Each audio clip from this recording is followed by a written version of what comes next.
Mi esposo rechaza mi contacto luego de haberlo engañado con el vecino. Hola. Gracias por leer mi mensaje.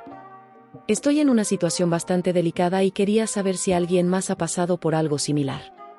No soy la víctima aquí, en absoluto.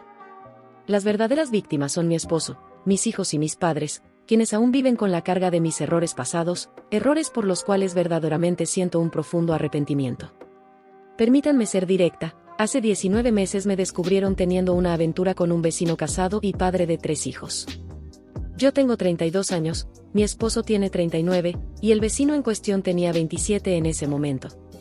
Para mantener la confidencialidad, lo llamaré Esteve, a mi esposo lo llamaré John, y a mí misma me referiré como Amy. Como mencioné, cometí un error terrible al involucrarme con Esteve. La aventura comenzó hace un poco más de 2 años y duró alrededor de 5 meses antes de que fuéramos descubiertos. Solo estuve físicamente con él en 4 ocasiones. Sé que muchos no me van a creer, pero lo juro, es la verdad. Ahora, para responder la pregunta que sé que todos se hacen. ¿Mi matrimonio estaba mal? ¿No amaba a mi esposo? ¿Estaba infeliz? La respuesta es un rotundo no. Estaba completamente feliz y satisfecha con mi matrimonio. Amo a mi esposo y a nuestros 2 hijos, de 9 y 11 años, más que a nada en este mundo. Estaba emocional, mental y físicamente satisfecha con John. Él era todo lo que siempre soñé, y mucho más. Entonces, ¿por qué lo hice? Mi atracción por Esteve surgió desde un lugar muy profundo, algo que me llevó de vuelta a una experiencia de mi adolescencia. Cuando tenía 18 años, tuve mi primer encuentro romántico intenso. En la secundaria salí con 4 chicos, pero nada serio, apenas algunos besos inocentes. Todos ellos eran amigos, chicos con los que crecí. Un día, fui invitada a una barbacoa organizada por los padres de una amiga. Allí conocí a Charles, el primo de mi amiga. Desde que lo vi, me sentí cautivada. Él tenía 20 años, y yo, 18. Desde el primer cruce de miradas hubo una conexión inexplicable, como si una fuerza me atrajera hacia él. Hablamos en la barbacoa, pero él tuvo que irse a trabajar, así que intercambiamos números. Al día siguiente, nos vimos para tomar un helado y caminar por el parque. Conversamos durante horas, completamente absortos el uno en el otro. Terminamos besándonos, y luego me llevó a su apartamento. Esa fue mi primera vez. Fue mágico, incluso mejor de lo que había imaginado. Había algo en el que me excitaba y me hacía querer entregarle cada parte de mí. Hasta hoy, no puedo explicarlo racionalmente. Más allá de la atracción física, éramos completamente incompatibles. Terminamos 11 meses después, cuando la pasión se desvaneció. Un año más tarde conocí a John, mi esposo. Con él no hubo fuegos artificiales desde el principio, como con Charles, pero con el tiempo desarrollé un amor profundo, maduro, más real que cualquier cosa que había sentido antes. Cumplía con todo lo que buscaba en una pareja, y supe que era el indicado. Nos casamos un año después y vivimos 13 años llenos de alegría, hasta que yo lo arruiné.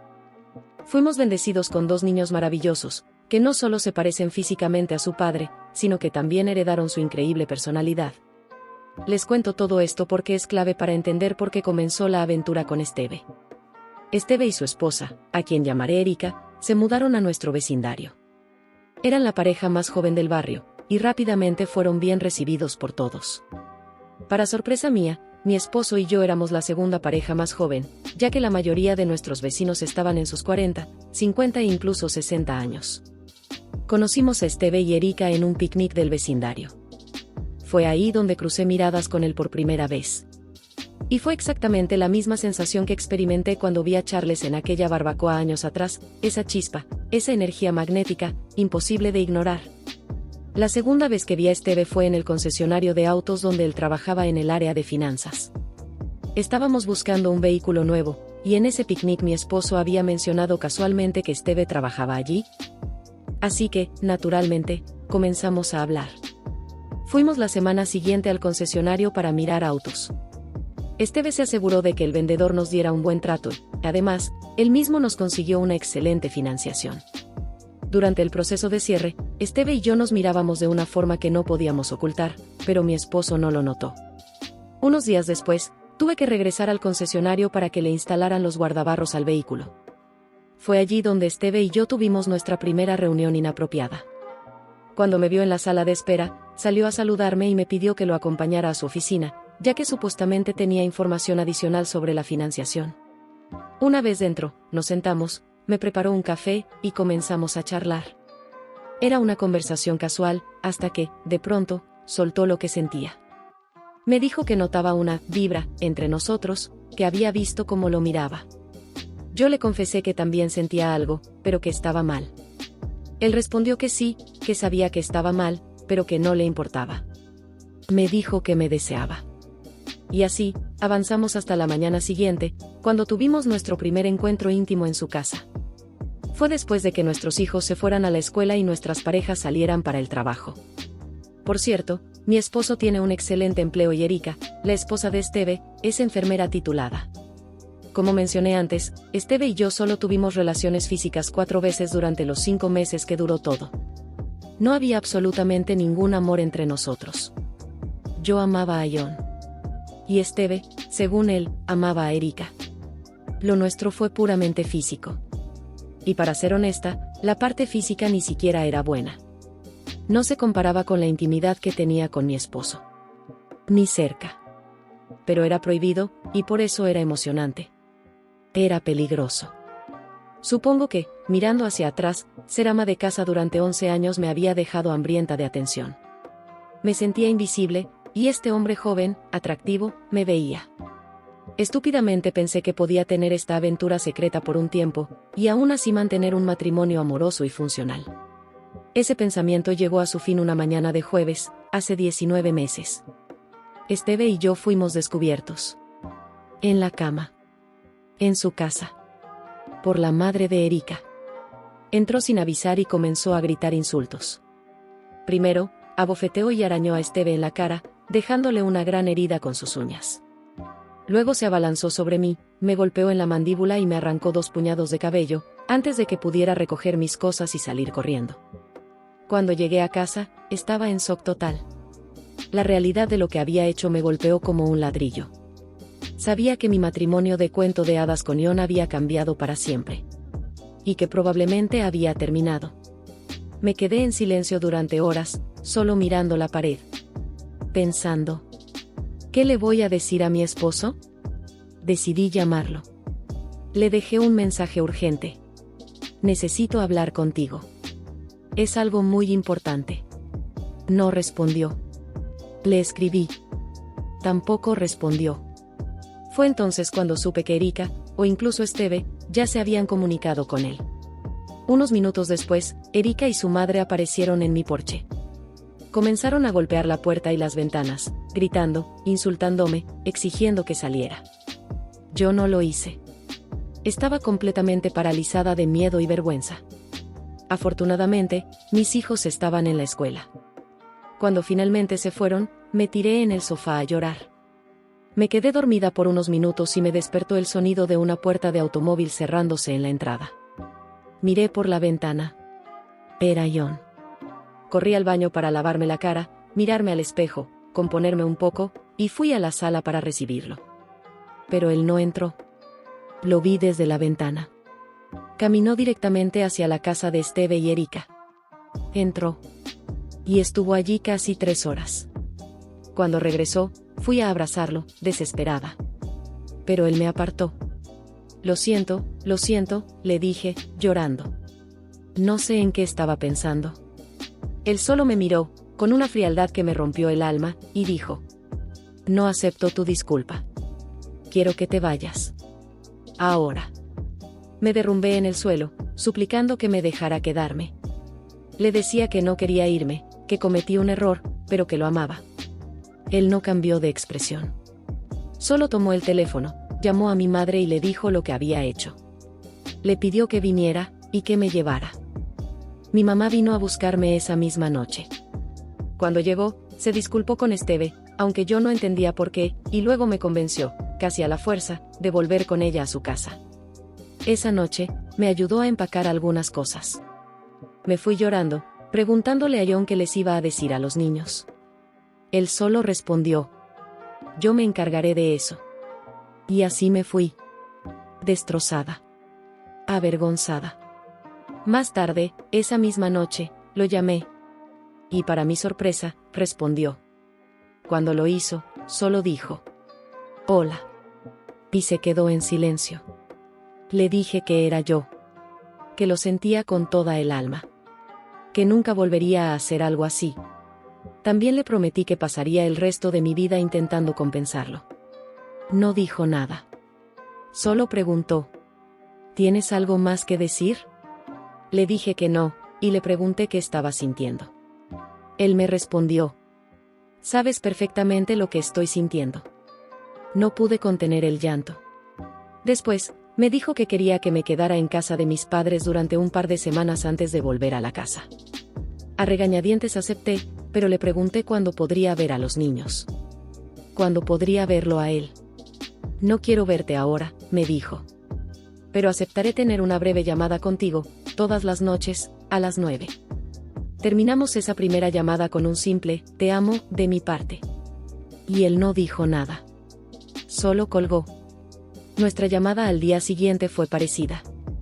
Yo me disculpaba, trataba de hablar, y él permanecía en silencio hasta que me dejaba terminar. Entonces, sin rodeos, me dijo: «Quiero el divorcio». Sentí que el alma se me salía del cuerpo.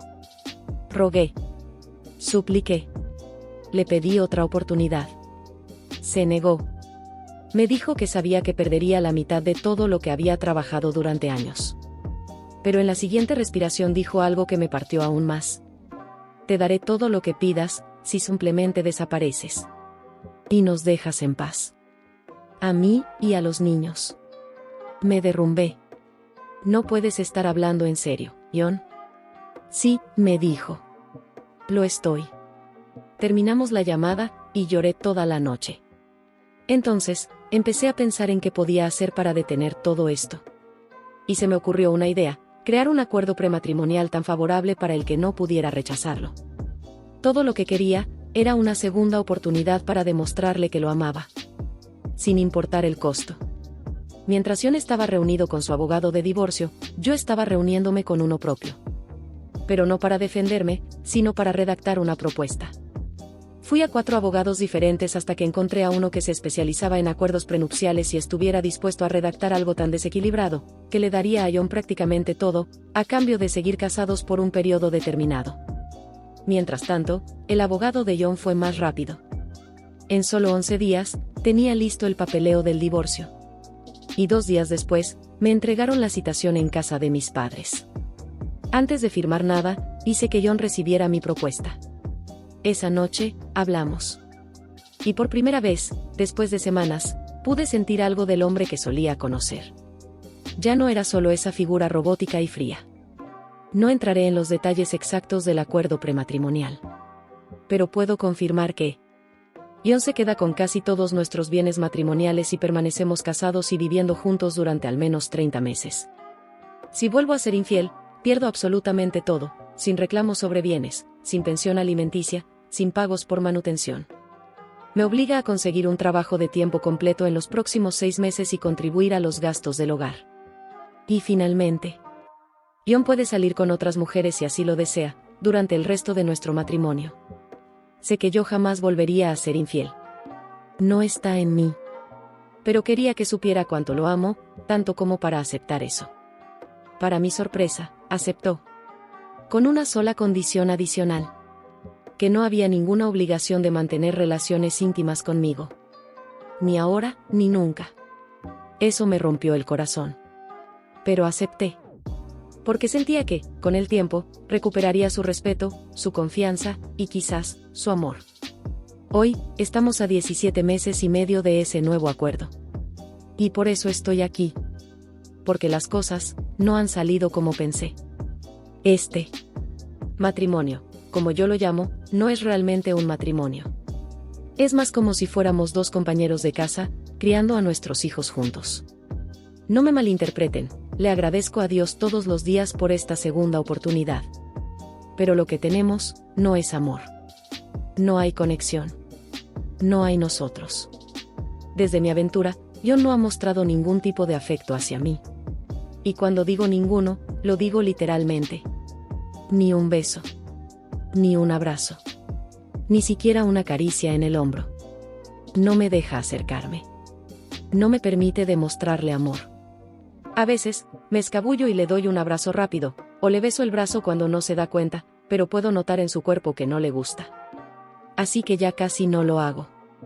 Aún así, me exige que me haga pruebas mensuales de ETS, todos los meses, desde que pasó lo de la infidelidad. Y tampoco quiere salir en público conmigo. Ni siquiera para eventos familiares. Cuando los niños tienen partidos o actividades, alternamos quién los lleva. Y si me toca a mí llevarlos, John igual va, pero ni se sienta conmigo. Se queda parado, en la línea de banda, con otros padres, como si yo no existiera. La única vez que salimos juntos, es cuando viajamos. Y viajamos con bastante frecuencia. Pero incluso entonces, John se encarga de reservar habitaciones separadas, una para los niños y otra para nosotros, con camas separadas. Y, por contradictorio que parezca, esos viajes son lo que más espero. Son los únicos momentos donde, por unos segundos, siento que casi llego a él. Como si aún quedara una pequeña chispa enterrada muy, muy profundo. Se lo mencioné una vez. Le dije que, si nos mudáramos, podríamos tener un nuevo comienzo. Pero John se negó. Dijo que solo se mudaría si le daban un ascenso en el trabajo que lo obligara a trasladarse. De lo contrario, piensa quedarse en nuestra casa actual hasta que nuestros hijos terminen la secundaria. Los niños tampoco quieren mudarse. Todos sus amigos están a menos de una cuadra. Y los amigos de John, también. Y hablando de amigos. Desde que pasó lo de mi infidelidad, he perdido a todas mis amistades en el vecindario. Esteve y Erika, sí, esos Esteve y Erika, se divorciaron 8 meses después del día D. Pero Erika y sus hijos siguen viviendo en la misma casa, al final de la calle.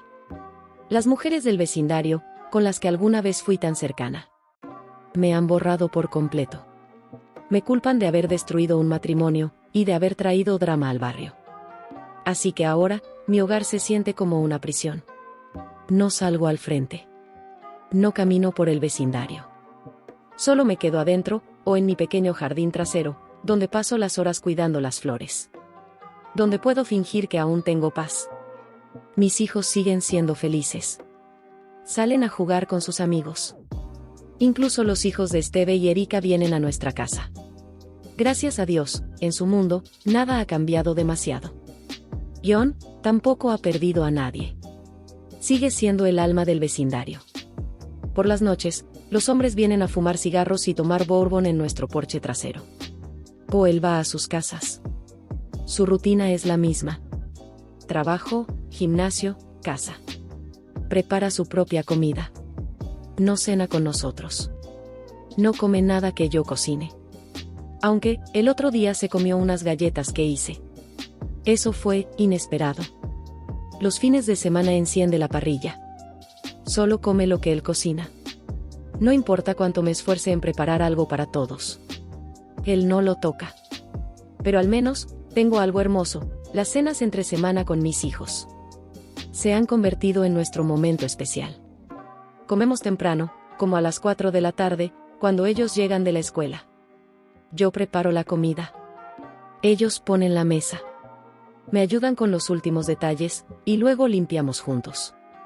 Después, a veces, me acompañan al jardín. Y en esos ratos, me siento mamá otra vez. Me siento amada. He creado un pequeño paraíso en nuestro jardín trasero. Paisajismo, flores, luces tenues, es mi refugio. En resumen, hay cosas en mi vida que son realmente buenas. Y otras que, sinceramente, son simplemente terribles. Supongo que todo esto ha sido una forma larga de hacerte una sola pregunta. ¿Crees que este matrimonio vale la pena? ¿Vale la pena continuar con esto tal como está, o debería dejar ir a John ahora? Y con eso, me refiero a dejarlo con todos los beneficios financieros que tendría si se hubiera quedado conmigo hasta el final. Porque muy en el fondo, yo sé que él ya no es feliz. ¿Cómo podría serlo? Está claro que ya no me ve como su esposa. Ni como su amante. A veces siento que solo soy una colega. Un socio. Eso sí, como padres, somos un gran equipo. Y aún así, amo a John con todo mi ser. Y cargaré con la fea carga de lo que le hice por el resto de mi vida. Daría lo que fuera por volver a tener la relación amorosa que alguna vez compartimos. Pero, honestamente, no creo que él nos lo permita. Ya no. Déjame saber qué piensas. ¿Debería seguir luchando por esto? ¿Hay algo, lo que sea, que pueda hacer para recuperar con éxito el amor y la confianza de mi esposo, después de haberlo traicionado tan brutalmente? Gracias por leerme. De verdad agradecería cualquier consejo. Actualización 7 semanas después. Volví con una actualización. Hace un mes, decidí seguir el consejo que varios de ustedes me dieron. Salirme de la casa. Alquilé un pequeño apartamento amueblado cerca, solo por un tiempo, para darle espacio a nuestro matrimonio. Y aunque extraño con el alma no estar bajo el mismo techo que mis hijos. Y aunque extraño terriblemente mi jardín, debo admitir que ha sido un alivio salir de ese vecindario. Allí, cada esquina, cada acera, cada rostro está manchado con recuerdos dolorosos.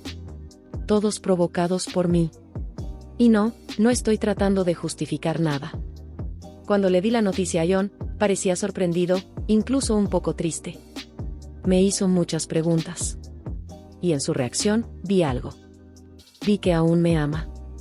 Lo vi en sus ojos. Recojo a los niños después de la escuela. Vienen conmigo al apartamento a cenar, a dormir algunos días. John y yo hemos sido flexibles con eso. Y los niños saben que pueden ir y venir cuando quieran. Pero, el verdadero problema ahora es que casi no veo a John. Y al no estar en la casa, tampoco tengo la oportunidad de hablar con él cara a cara. Así que termino llamándolo con excusas tontas, varias veces a la semana, solo para mantenernos en contacto. Y sorprendentemente, últimamente hemos tenido conversaciones largas.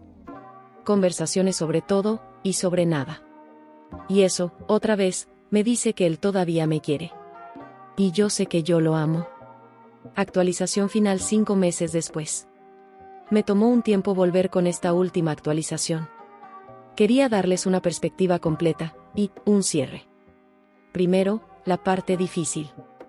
Después de 2 años en este segundo matrimonio, John decidió que lo mejor era divorciarnos oficialmente. Sí, todavía me ama. Sí, dijo que incluso ve posible reconectar románticamente en el futuro. Pero también fue claro. Mientras estemos casados, no puede hacerlo. No puede abrirse emocionalmente. Dice que, psicológicamente, el contrato de matrimonio lo bloquea, lo hace sentir atrapado, desrespetado. Honestamente, no entiendo del todo lo que quiere decir. Pero lo respeto. Y después de esa conversación, pasamos la noche juntos. Sé que esto suena raro. Divorciarse, para poder volver a empezar. Pero si eso es lo que él necesita, estoy dispuesta. Porque si eso me permite mantener a este hombre en mi vida como mi pareja, como mi amante, como mi amigo, entonces lo haré. John ha sido claro. Nunca volveremos a casarnos. Él cree que, si hay amor de verdad, no se necesita un contrato que nos ate. Y aunque me duele, estoy de acuerdo. En cuanto al divorcio, estoy permitiendo que se quede con el 75% de nuestros activos. Voluntariamente. Sin pelea. Porque para mí, lo más importante no es el dinero. Es el nosotros que aún puede existir. Aún si se ve diferente. Aún si ya no lleva anillo. En cuanto al divorcio. Aunque yo no cumplió con algunas de las cláusulas del acuerdo prenupcial, no pienso exigirle nada. No voy a pedir pensión alimenticia, ni manutención para los niños. Sé que algunas mujeres que escuchen esto me van a juzgar. Me llamarán ingenua o demasiado generosa. Pero yo lo veo así. Él se ganó ese dinero. Y sinceramente, si hubiera sido yo quien permanecía fiel, sé que él me habría entregado todo lo que tenía sin pensarlo 2 veces. Estoy en paz con esta decisión. Incluso con un acuerdo reducido, podré vivir cómodamente durante al menos los próximos 8 años, sin necesidad de trabajar. Pero lo irónico es que ahora sí estoy trabajando. Y eso me ha colocado en un lugar aún mejor, emocional y financieramente. Para concluir, solo quiero dar las gracias. A todos los que me leyeron, a quienes me enviaron palabras de apoyo. No saben cuánto me ayudaron. En serio. Sus palabras guiaron mis acciones y me ayudaron a seguir adelante cuando más lo necesitaba. Y antes de despedirme, quiero decir algo. Algo que ojalá hubiera escuchado yo misma hace unos años. A las mujeres que están pasando por una situación parecida a la mía. A las que están luchando por resistir una tentación que sienten que no pueden controlar. Les digo esto. No lo hagan. Resistan. La emoción, esa adrenalina momentánea, no vale el riesgo. Y si sienten que no pueden hacerlo solas, busquen ayuda profesional.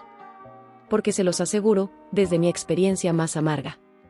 La euforia a corto plazo no vale la pérdida a largo plazo del amor, del respeto y de la confianza. Mis mejores deseos para todos ustedes. Gracias por escuchar mi historia. Hasta aquí el video. Si te gustó, regálame un like y una suscripción, me ayudarías mucho.